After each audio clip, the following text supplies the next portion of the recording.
आज आपण जाणून घेणार आहोत एका अद्भुत, पवित्र आणि चमत्कारी ठिकाणाबद्दल. ते म्हणजे रामेश्वरम.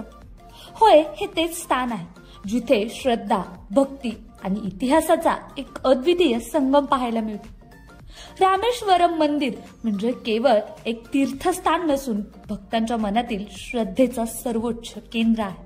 तुम्ही कधी असा विचार केला आहे का की भगवान राम स्वतः या भूमीत का आले असते? काय विशेष आहे या स्थळी? चला जाणून घेऊया या रामेश्वरच्या अद्भुत रहस्याबद्दल. तर रामेश्वर मंदिराचं धार्मिक महत्व फार मोठं आहे. असं सांगितलं जातं की सीतेच्या अपहरणानंतर भगवान राम यांनी रावणाचा पराभव केला, पण त्या युद्धावेळी ते ब्रह्महत्या दोषाने ग्रस्त होते. त्याच पापमुक्तीसाठी त्यांनी येथे शिवलिंगाची स्थापना केली. आणि तुम्हाला माहित आहे का, हे शिवलिंग स्वतः माता सीतेने वाळूपासून तयार केलं होतं.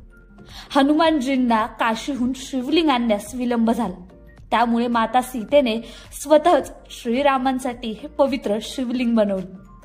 आजही हे दोन्ही शिवलिंग येथे विराजमान असून लाखो भक्तांना आपल्या दर्शनाने पावन करतात. रामेश्वर मंदिराची रचना आणि स्थापत्यकला पाहिली तर त्याचा भव्य कॉरिडॉर हे जगातील सर्वात लांब कॉरिडॉर म्हणून ओळखलं जातं.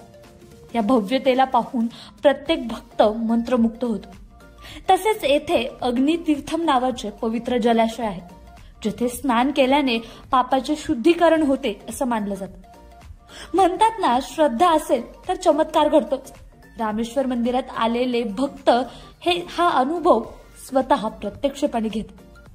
रामेश्वर मंदिर म्हणजे फक्त एक आध्यात्मिक ऊर्जा क्षेत्र नव्हे, तर आपल्या मनाला, आत्माला शांती प्रदान करणारं व आपल्या समस्यांना दूर करणारं एक चमत्कारी मंदिर आहे. भगवान रामांच्या कृपेने तुमच्या सर्व इच्छा इथे पूर्ण होतात. आणि तुम्हालाही जर वाटत असेल की महाशिवरात्रीला तुमच्या सर्व इच्छा पूर्ण व्हाव्या, तर नक्कीच रामेश्वरमला भेट द्या.